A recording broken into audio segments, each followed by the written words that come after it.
స్తోత్రం బిగ్గరగా.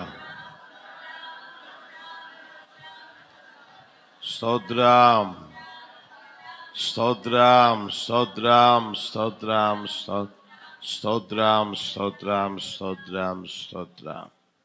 హల్లెలూయా. కొద్ది సమయం దేవుని వాక్యాన్ని విన్నా. మన ప్రభువైన యేసుక్రీస్తు వారి శ్రేష్టమైన నామంలో కూడి వచ్చిన మీ అందరికీ నా హృదయపూర్వకమైన వందనాలు, స్తోత్రం. అందరికీ వందనాలు. లూకాసు వర్తమానం 2వ అధ్యాయం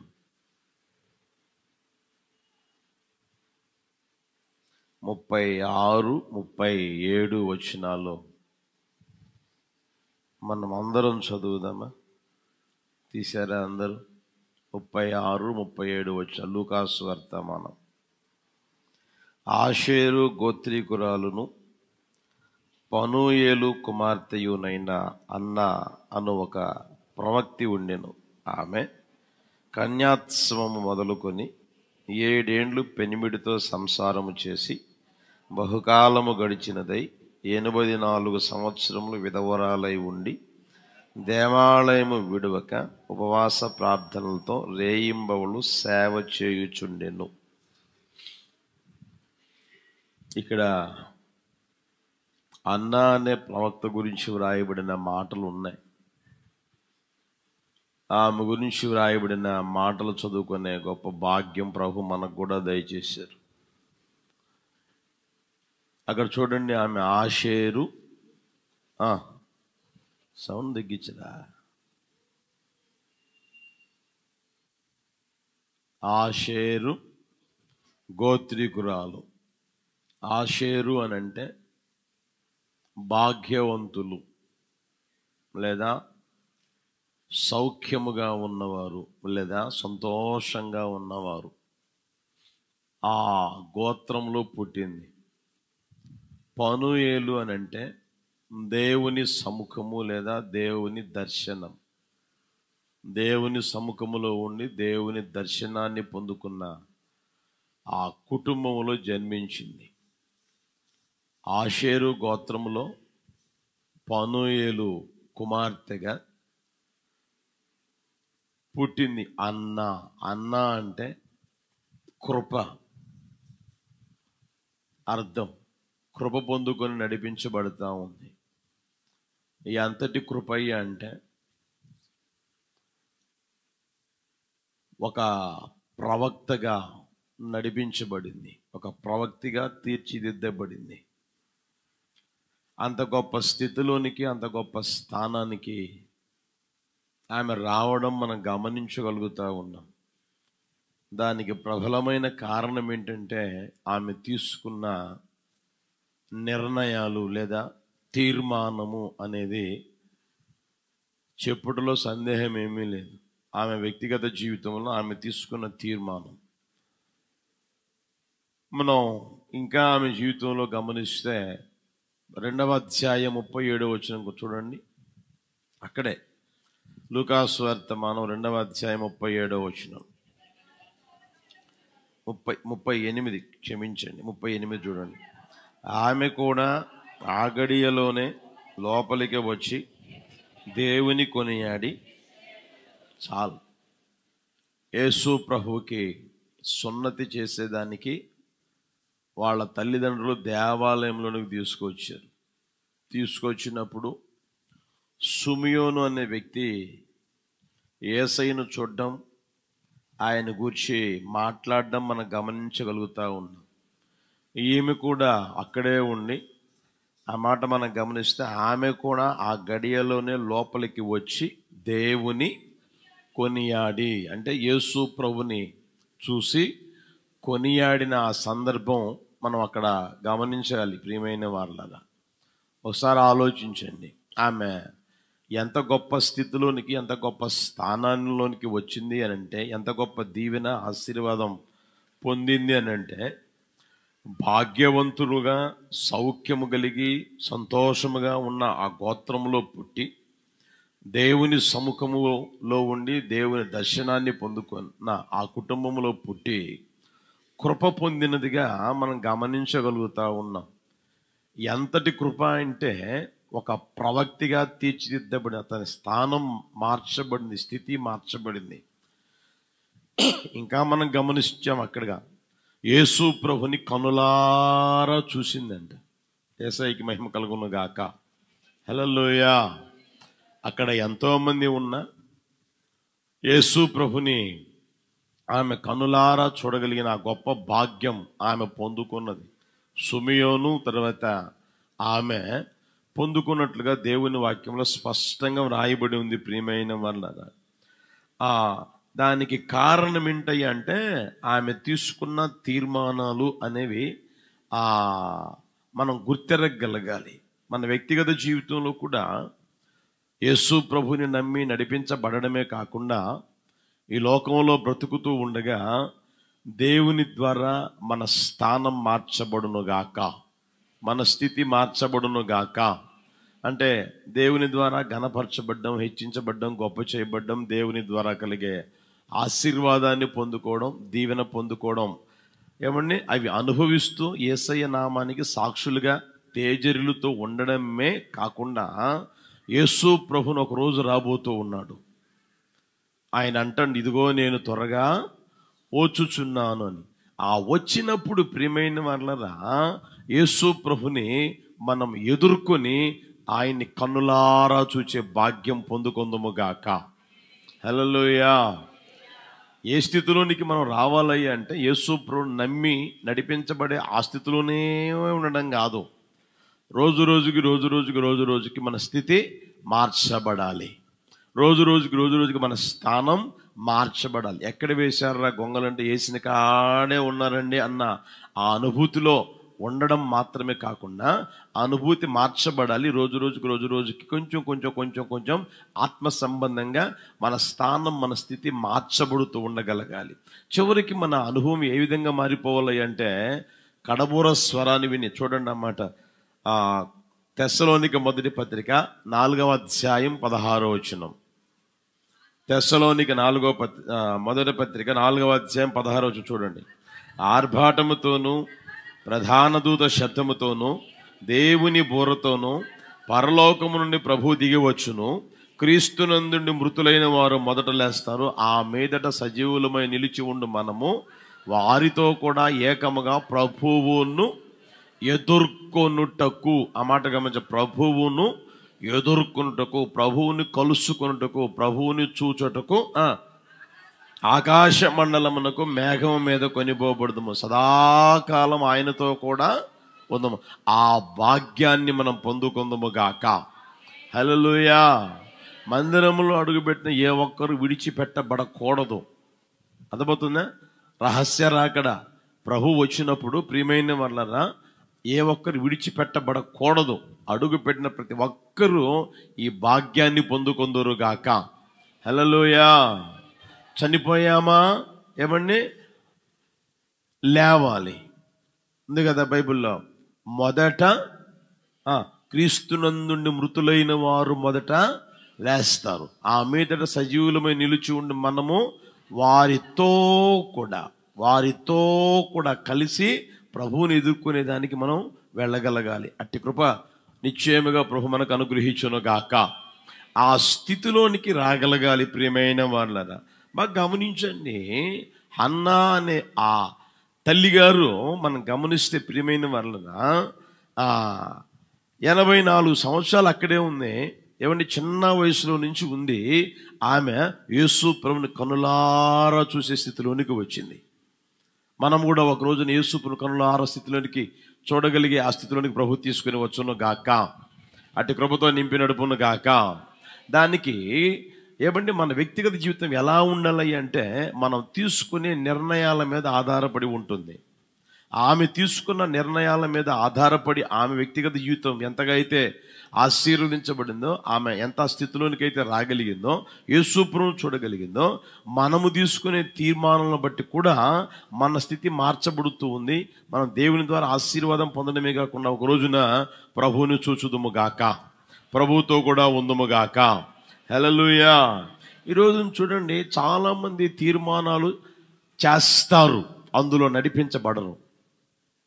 అర్థమవుతుందా? కొంతమంది చూడండి, ఆరోగ్యం బాగలేనప్పుడు చేసే తీర్మానాలు ఉంటాయి, ఆరోగ్యం బాగున్నప్పుడు చేసే తీర్మానాలు ఉంటాయి, అవసరమైనప్పుడు చేసే తీర్మానాలు ఉంటాయి.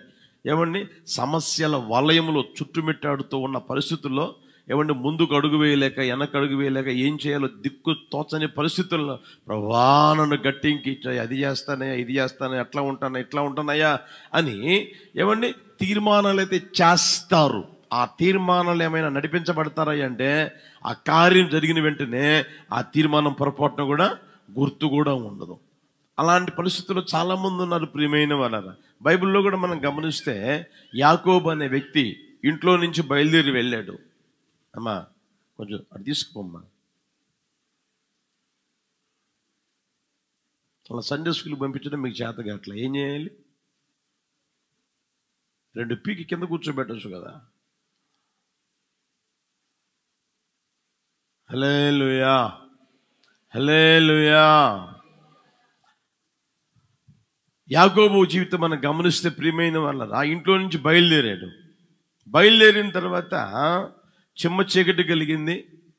అంత రాయి తీసుకున్నాడు, ఆ తలగడగా చేసుకుని పడుకున్నప్పుడు దేవుడు వచ్చి మాట్లాడాడు. మాట్లాడిన తర్వాత అవన్నీ నాకేమొద్దు కానీ నాకు అంత అన్నం పెట్టు, అన్ని నీళ్ళు ఇవ్వు, అంత బట్టివ్వు, మీరు నాకు తోడుగా ఉండండి అని అంటే అవన్నీ నేను చేస్తానా, నీకోసం సిద్ధపరిచి పెట్టానులే అన్నాడు. అర్థమవుతుందా?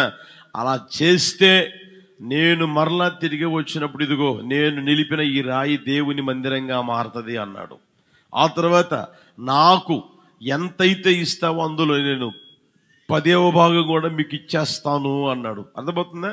20 సంవత్సరాలు గడిచిపోయాయి. అతగాడి స్థితి మారిపోయింది. దేవుడు ఆశీర్వదించాడు, ఉన్నతమైన స్థానాన్ని కూడా అనుగ్రహించాడు. తిరిగి వచ్చాడు కానీ ఈ మాట పట్టించుకోలా. దేవునితో చేసిన నిబంధన మర్చిపోయాడు, దేవునితో చేసిన తీర్మానము మర్చిపోయాడు, దేవునితో చేసిన ఏమండి మనం గమనిస్తే ప్రియమైన ఆ నిర్ణయం కూడా మర్చిపోయాడు. తీసుకున్న నిర్ణయం, తీసుకున్న తీర్మానం మర్చిపోయి ఏమని తన వ్యక్తిగత జీవితంలో నాకేమీ తెలియదన్నట్లుగా జీవిస్తూ ఉంటే దేవుడే మరలా జ్ఞాపకం చేస్తాడు. కుటుంబంలో సమస్యల మీద సమస్యలు, సమస్యల మీద సమస్యలు, కూతురు జీవితం పాడుకోవడం, కొడుకులేమో నరహంతకులుగా మారిపోవడం, ఇలాంటి పరిస్థితులు సంభవించినట్లుగా దేవుని వాక్యం మనకు స్పష్టంగా తెలియజేస్తుంది ప్రియమైన వాళ్ళ. కనుక ఎప్పుడైనా కానీ ఒక తీర్మానం తీసుకుంటే ఆ తీర్మానాలు నిలుచుదురుగాక. ఒక మాట నీ నోట బయలుదేరితే లేదా నీ మనసులో ఒక నిర్ణయించుకుంటే అందులోనే స్థిరపరచబడుదువుగాక. అది మీరు వ్యక్తిగత జీవితంలో ఏమండి ఈ తీర్మానం చేశాను కదా, ఇందులో నేను నడిపించబడాలి అనే ఓ గొప్ప సంకల్పం నీ మదిలో మెదిలాడగలగాలి. అట్టి కృప ప్రభు అనుగ్రహించునుగాక. కొంతమంది చూడండి ప్రియమైన వాళ్ళ, ఈ రోజుల్లో మనుషులు కూడా చూడండి, రాజకీయ నాయకులు కూడా చాలామంది చూడండి ఏమంటే మాట అయితే చెప్పేస్తారు, తర్వాత చేతులు దులుపుకునే వాళ్ళు ఉన్నారు. మనుషులు కూడా చాలామంది ఉన్నారు, విశ్వాసులు అని నడిపించబడుతున్న వారిలో మాట అయితే చెప్పేస్తారు, తర్వాత చేతులు దులుపుకుంటారు. అరే నీ మీద నమ్మకం పెట్టుకున్నాడే, నా మీద నమ్మకం పెట్టుకున్నాడే, అరే నేను ఇస్తానంటేనే కదా నా దగ్గరికి వచ్చింది, నా ఇంటి చుట్టూరు తిరిగాడు కదా, నా మెట్లు ఎక్కాడు కదా, నా చేతులు పట్టుకున్నాడు కదా, నా కాళ్ళు పట్టుకున్నాడు కదా, అయ్యో నేను ఇలా చేయొచ్చా అనే ఆలోచన, ఇంకిత జ్ఞానం ఏమీ ఉండదన్నమాట. పొరపాటు కూడా ఏమీ ఉండదు. అర్థమవుతుందా? సామాన్యమైన మనుషులు మాట్లాడినట్టుగా మాట్లాడే ఆ మాట ఈ రోజున మనం గమనించగలుగుతానే ఉన్నాం. ఆ స్వభావం యేసు నామములో నిర్మూలమైపోవునుగాక. మనం ఒక మాట చెప్పామా, నష్టము కలిగినను, చెప్పండి, అతడు నష్టము కలిగినను, అతడు ప్రమాణము చేస్తే నష్టము కలిగినా సరే మాట మాత్రం తప్పుడు. ఆ స్థితిలోనికి మన వ్యక్తిగత జీవితం రాగలగాలి. కొందరు చూడండి తీర్మానం చేస్తారు, ఆ తీర్మానం ప్రకారమే బ్రతుకుతూ ఉంటారు. యెఫ్తా ఉన్నాడు, తీర్మానం చేశాడు, అలాగే బ్రతికాడు. అర్థమవుతుందా? యెహోషువ ఉన్నాడు, అలాగే బ్రతికాడు. నేనును నా ఇంటి వారును యెహోవాను మాత్రమే సేవిస్తామన్నారు, అలాగే సేవించిన ప్రియమైన వారు.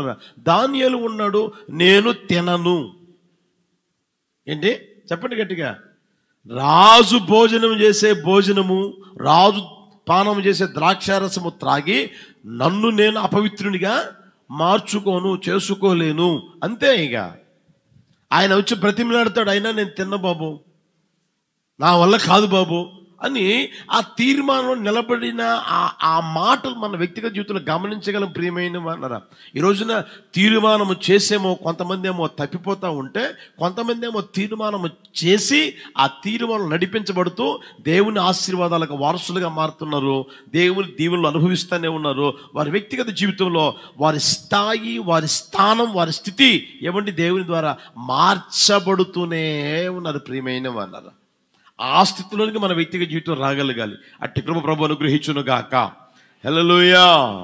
యోబు కూడా మనం గమనిస్తే ఆయన అంటాడు, నేను నా కన్నులతో నిబంధన చేసుకుని ఉన్నాను, కన్యకు నేను ఎలాగూ చూచుదును. అర్థమవుతుందా? నేను నా కన్నులతో నిబంధన చేసుకుంటుని, మరలా నేను ఎలా చూస్తాను? 101వ కీర్తన తీస్తారా? 3వ వచనం చూడండి. 101వ కీర్తన 3వ వచనం కూడా ఒక మాటను చూడండి. నా కన్నుల ఎదుట నేను ఏ దుష్కార్యమును ఉంచుకొనను, భక్తి మార్గము తొలగిన వారి క్రియలు నాకు అసహ్యం, అవి నన్ను. ఆయన తీర్మానం గమనించండి, ఆయన నిర్ణయం గమనించండి. భక్తి మార్గము తొలగిన వారి క్రియలు నాకు అసహ్యం, అవి నన్ను అంటనీయను. ఆయన తీర్మానం అంతే.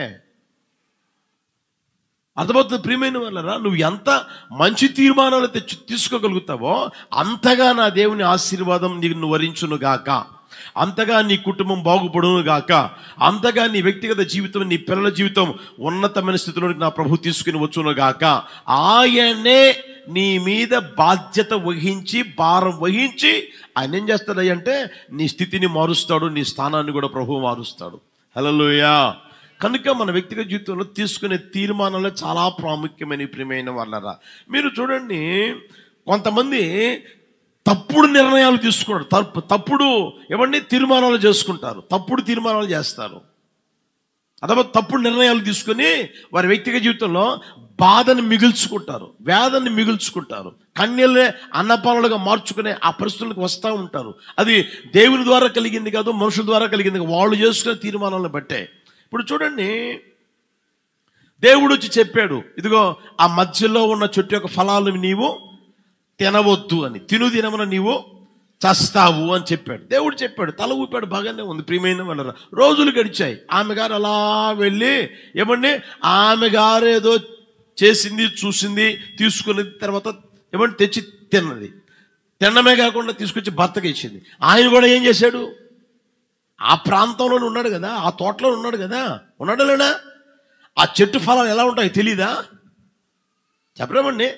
ఆ చెట్టును చూస్తానే ఉన్నాడు కదా, ఆ చెట్టు ఫలాలు ఎలా ఉంటాయో తెలుసు కదా అతనికి. తెచ్చి ఇచ్చినప్పుడు ఈ ఫలాలు ఎందుకు తెచ్చావు, ఎందుకు తెంచావు, ఎందుకు చూసావు, ఎందుకు తెచ్చావు, ఎందుకు తిన్నావు, నాకెందుకు ఇస్తున్నావు అన్నాడా? అంటే ఏమీ లేదు ప్రియమైన వాళ్ళరా. అర్థమవుతుందా? ఆ తరువాత చూడండి, కళ్ళు తెరవబడ్డం, దిగంబరులుగా మారిపోవడం, దేవుడు పిలిచినా కూడా దగ్గరకు రాకపోవడం, ఆ తర్వాత తోటలోంచి గట్టి వేయబడ్డం, దేవుడు అనుగ్రహించిన ఆశీర్వాదం పోగొట్టుకున్నారు, దీవెన పోగొట్టుకున్నారు, ఘనత పోగొట్టుకున్నారు, మహిమ పోగొట్టుకున్నారు. ఏమంటే ఏలుబడి చేసే ఆ భాగ్యం కూడా పోగొట్టుకొని చివరికి చెమట కార్చి ప్రయాసపడి కష్టపడే ఆ స్థితిలోనికి వచ్చారు. ఆ భూమి ఏమైనా మంచి భూమే? ఆ భూమి ఏం చేసిందంట, మొండల పొదలు మొలిపించిందంట. ఎంత దారుణమైన పరిస్థితి గమనించండి. ఎప్పుడైనా నీ వ్యక్తిగత జీవితంలో తప్పుడు నిర్ణయాలు తీసుకోమాక. ఆ తప్పుడు నిర్ణయాలు ఆ తర్వాత కలిగే పర్యావసనం చాలా దారుణంగా ఉంటుంది ప్రియమైన వాళ్ళరా. మీరు ఇంకా ఆలోచించగలిగితే, అబ్రహాము శారాలు ఉన్నారు, దేవుడు పిలిచాడు. దేవుడు పిలిచి నడిపించేస్తూ ఉన్నప్పుడు ఏమండి, ప్రభువా సంతానం లేదే, ఇస్తానన్నావు కదా అంటే, నేను ఇస్తానురా, ఆకాశ నక్షత్రాలను చూడు, అలాగా నీ సంతానం వృద్ధి చేస్తాను అన్నాడు. ఇసుక రేణువులు చూడు, ఇలాగా నీ సంతానాన్ని ఆశీర్వదిస్తాను, వృద్ధులకు తీసుకుని వస్తాను అన్నాడు. రోజులు గడుస్తూ ఉంటే ఆ శారమ్మ కాస్త అనుమానం పెరుగుతూ ఉంది. అయ్యా నీకు నాకు కాదేమోలే, నీకు ఇస్తానన్నాడేమోలే, కనుక మన ఇంట్లో పని మనిషి ఉంది కదా, ఆ పని మనిషి నీకు చేస్తాను, మీ ఇద్దరికి ఏమైనా సంతానం కలుగుద్దేమో అన్న ప్లాన్ ఇస్తే, ఈ అబ్రహాం ఏం చేయాలి? తెలివి తక్కువదనా, బుద్ధి లేదనా, ఏం పనులు చేస్తూ ఉన్నావు, ఇది నువ్వు చేసే పనేనా, చేయాల్సిన పనేనా, ఏమైనా అన్నాడా? అనకుండా ఆమె ఆలోచన విని ప్రియమైన వాళ్ళరా, ఎప్పుడైతే తప్పుడు నిర్ణయాలు తీసుకున్నారో తర్వాత సంతానం కలిగింది. ఆ రోజునే ప్రారంభమైంది. వాగ్దానము వలన పుట్టిన వాడిని వాగ్దానం లేకుండా పుట్టినవాడు హింసించడం ఆ రోజున ప్రారంభమైంది. ఈ రోజుకి కూడా అది జరుగుతూనే ఉంది. ఆ సంతానం వల్ల వేదన తప్పితే, ఆ సంతానం వల్ల బాధ తప్పితే, ఆ సంతానం వల్ల సంతోషం కలిగింది లేదు. ప్రియమైన వాళ్ళరా, దేవుని బిడ్డలకి ఏమైనా సంతోషం కలుగుతుందంటే సంతోషం లేదు. ఆ సంతతి ద్వారా ప్రియమైన ఈ రోజుకి వేదన కలుగుతానే ఉంది, వేదన కలుగుతానే ఉంది. కారణం అబ్రాము తీసుకున్న తప్పుడు నిర్ణయం, చెడు నిర్ణయం. ప్రియమైన వాళ్ళ చెడు తీర్మానం, అతను చేసిన తీర్మానం. ప్రియమైన వాళ్ళ అర్థమవుతుందా? కనుక మీ వ్యక్తిగత జీవితంలో కూడా ఎప్పుడు తప్పుడు నిర్ణయాలకు చోటు ఇవ్వకుందురుగాక, తప్పుడు తీర్మానాలు చేయకుందురుగాక. ఆ స్థితిలోనికి నీ వ్యక్తిగత జీవితం రావాలని ప్రభు కోరుకుంటా ఈ మాటలు తెలియజేస్తా ఉన్నారు. ప్రియమైన వాళ్ళ ఈరోజున చాలా మంది చూడండి, చెప్పేవాళ్లే కానీ చేసేవాళ్ళు కష్టమైపోతా ఉంది. ఎవరు కనిపించడం లే. ఇంకా మీకు అర్థమైందని చెప్తాను చూడండి. ఆ మధ్య ఎవరో అనుకుంటా మన పెద్దవాళ్ళది ముఖ్యమంత్రి లేదా ప్రధానమంత్రి, నాకు అంత ఐడియా లేదు. బి ఇండియన్ చెప్పండి, బై ఇండియన్ అన్నారు. బి ఇండియన్, బై ఇండియన్ అంటే మనం ఇండియా దేశస్తులుగా ఉండాలి, ఇండియాలో తయారైనవే కొని వాడాలి అన్నారు. అర్థమవుతుందా? ఈ రోజుకి ఎవరైనా జరిగిస్తున్నారా? చెప్పరామండి. సరే, ఆ మాటలు చెప్పిన వారు ఏమైనా చేయగలుగుతున్నారా? ఆ మాటలు ముద్రిస్తారే, ఆ ముద్రించే మిషన్ మీద చూస్తే ఏమండి, మేడ్ ఇన్ జర్మనీ అని ఉంది. అర్థమవుతుందా? చెప్పేవాళ్లే కానీ చేసేవాళ్ళు ఈ రోజున చాలా తక్కువ మంది. ప్రియమైన వాళ్ళరా, తప్పుడు నిర్ణయాలు తీసుకోవడం ఏమండి, ఆ తర్వాత దాని ద్వారా కలిగే పర్యావసనాలకే వారు బాధ్యులుగా మారడం, వేదన మిగుల్చుకోవడం, బాధ మిగుల్చుకోవడం, కన్నీళ్లతో ఏమండి కాపురం నడిపించుకుంటూ ఉండడం మనం గమనించగలుగుతూ ఉన్నాం. అదే అంటారన్నమాట, చేతులు కాలిన తర్వాత ఆకులు పట్టుకోవడం ఎందుకు అని. చేతులు కాలిన తర్వాత ఆకులు పట్టుకోవడం ఎందుకు? ముందుగానే పట్టుకుంటే జీవితం బాగుపడేది కదా, ముందుగానే పట్టుకుంటే కుటుంబం బాగుపడుతుంది కదా, ముందుగానే పట్టుకుంటే ఏమండి నీ కుటుంబం, నీ పిల్లలు అందరూ క్షేమంగా సంతోషంగా జీవించేటట్లుగా ప్రభు చేయునుగాక. హల్లెలూయా. కనుక ప్రియమైన వాళ్ళరా, దేవుడు నీ స్థితిని మార్చగలడు, నీ స్థానాన్ని మార్చగలడు. ఏమంటే ఆయన వచ్చినప్పుడు ఆయన్ని ఎదుర్కొనేటట్లుగా కూడా చేయగలడు. హల్లెలూయా. ఎప్పుడు తెలిసినా నీ నిర్ణయాన్ని బట్టి, నీ తీర్మానాన్ని బట్టి మాత్రమే ఉంటుంది. ఆమె చేసిన ఆ తీర్మానం ఆమె వ్యక్తిగత జీవితాన్ని, ఆమె స్థానాన్ని మార్చింది, ఆమె స్థితిని మార్చింది. యేసయ్యని కనులారా చొల్లగడిగేట్టు చేసింది. ప్రియమైన వాళ్ళ నిశ్చయముగా అంతకంటే గొప్ప కార్యం ప్రభు ఒక్కొక్కరి జీవితంలో చేయునుగాక. హల్లెలూయా, హల్లెలూయా. ఆమె తీసుకున్న తీర్మానాలు ఏమై ఉన్నాయి, లేదా ఆమెలో ఉన్న ఆ మంచి సుగుణాలు ఏమై ఉన్నాయి అని ఈరోజు మీకు తెలియజేస్తాను. జాగ్రత్తగా ఆలకించాలని ప్రేమతో కోరుకుంటూ ఉన్నాం. లూకా సువార్తమానం 2వ అధ్యాయం 37వ వచనం చూడండి. లూకా సువార్తమానం అందరూ చదవండి గట్టిగా. కాస్త నోరు తెరవచ్చు కదా. 84 సంవత్సరములు విధవరాలై ఉండి. చాలు చాలు, నా వైపు చూడండి. అన్నానే ఒక విధవరాలని రాయబడింది. ఆమె ఎవరంట చెప్పండి గట్టిగా, గట్టిగా. విధవరాలు అని రాయబడింది. ఎన్ని సంవత్సరాలు? 84 సంవత్సరాలు విధవరాలంట. ప్రియమైన వాళ్ళరా, ఈ రోజున ఒకవేళ ఇక్కడ కూడా ఉండవచ్చేమో, విధవరాళ్ళు అన్నవాళ్ళు ఉండవచ్చు. అయితే బైబిల్ ఎవరినంటుంది విధవరాలని? అర్థమవుతుందా? మన కంటికి కనిపించే వాళ్ళందరినీ విధవరాలండి అని అనొచ్చు. ఏది భర్త లేకపోతే విధవరాలండి, విధవరాలని అని అంటాం, కాదనట్లే. అయితే బైబిల్ ఎవరినంటుంది విధవరాలని అని మనం గమనిస్తే చూడండి. తిమోతి మొదటి పత్రిక 5వ అధ్యాయం తీయండి. తిమోతి మొదటి పత్రిక 5వ అధ్యాయం 5వ వచనం చూడండి. అయితే నిజముగా అనాథయైన విధవరాలు ఏకాకి అయి ఉండి దేవుని మీదనే తన నిరీక్షణ ఉంచుకొని విజ్ఞాపనల యందును ప్రార్థన యందును రేయింబవళ్ళు నిలకడగా ఉండును. 9వ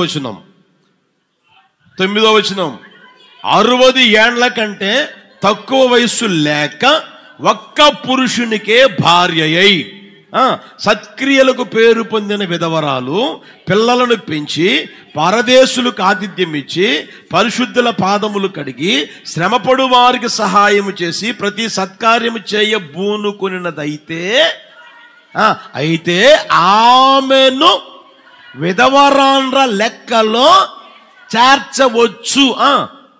యవనస్తులైన విధవరాండ్ర లెక్కలో, బైబిల్ లెక్కలో చేర్చకూడదంట. ఎవరిని? యవనస్తులు ఉంటారు కదా, ఎవరు 20 సంవత్సరాలు 30 సంవత్సరాలు లేదా 35 సంవత్సరాలు వయసు కలిగిన వారు విధవరాండ్రగా ఉంటే వాళ్ళు విధవరాండ్రగా చేర్చవద్దంటుంది దేవుని వాక్యం. ఎందుకని? ఆ క్రింద ఉంటుంది వారు నిరంకుశులైనప్పుడు అని రాయబడి ఉంటుంది. అంటే ఒక రోజు కాకపోతే ఒక రోజైనా వారు నిరంకుశులు అవుతారంట. అర్థమవుతుందా? వారి మనసు మారిపోతుందంట, వారి తలంపులు మారిపోతాయి, వారి ఉద్దేశాలు మారిపోతాయి, వారి క్రియలు కూడా మారిపోతాయి. అందుకని వారిని విధవరాండ్ర లెక్కలో చేర్చవద్దు. ఎవరిని విధవరాండ్ర లెక్కలో చేర్చవలే అంటే 60 ఏండ్ల కంటే తక్కువ వయస్సు లేక, అంటే 60 సంవత్సరాలు దాటాలి. ఆ తర్వాత ఆ రోజు వరకు కూడా ఒక్క పురుషునికే చెప్పలేమండి భార్య ఉండాలి. ఆ తర్వాత ఏకాకి ఉండాలి, దేవుని మీద నిరీక్ష ఉంచుకోవాలి, విజ్ఞాపన ప్రార్థన యందు రేయింబవులు నిలకడగా ఉండాలి, సత్క్రియలకు పేరు పొందిందిగా పిల్లలు పెంచాలి, తర్వాత పరదేశులకు ఆతిథ్యం ఇచ్చేదిగా పరిశుద్ధుల పాదములు కడిగి శ్రమపడే మనస్సు ఉండగలగాలి, వారికి సహాయం చేయాలి, తర్వాత ప్రతి సత్కార్యము చేయబూనుకొనినది అయితే అలాంటి వారిని హల్లెలూయా. ఇప్పుడు ఈ క్వాలిఫికేషన్స్ అన్నీ ఎవరిలో ఉన్నాయి? అన్నాలో ఉన్నాయా లేవా? అన్నాలో ఉన్నాయా లేవా? అందుకని అక్కడ రాయబడిన మాట తెలిసిన అన్నా అను ఒక చెప్పండి విధవరాలు ఉండెను. అన్నా అను ఒక విధవరాలు ఉండెను. విధవరాలై ఉన్నదంటే ప్రియమైన వారలారా ఆమె. అర్థమవుతుందా? ఈ మాటలు ఉంటే నీ వ్యక్తిగత జీవితంలో ఈ 12 సుగుణాలు ఉన్న ఆ మనిషి, ఆ తల్లి గారి వ్యక్తిగత జీవితం మనం గుర్తెరగలగాలి.